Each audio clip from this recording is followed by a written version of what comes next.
ठिकाणी जर आग लागली तर सर्वात प्रथम अँब्युलन्स कोणत्या ठिकाणची आग विझवेल? काय काय म्हणले पहिले? शाळा, मंदिर आणि दवाखाना या 3 ठिकाणी आग लागलेली आहे.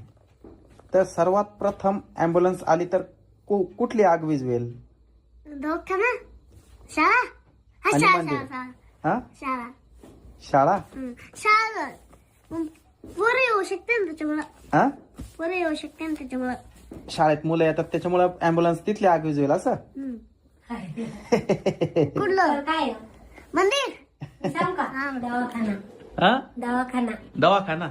तिथं किती पेशंट राहत्या, पेशंट राहते म्हणून तिथली आग विझवेल. देवाची सुरक्षा देव स्वतः करेल, माणसाची सुरक्षा आपल्याला करायची. दोघही चुकीचे. मग काय मंदिर आहे का? अगं अँब्युलन्स कधी आग विझवते का?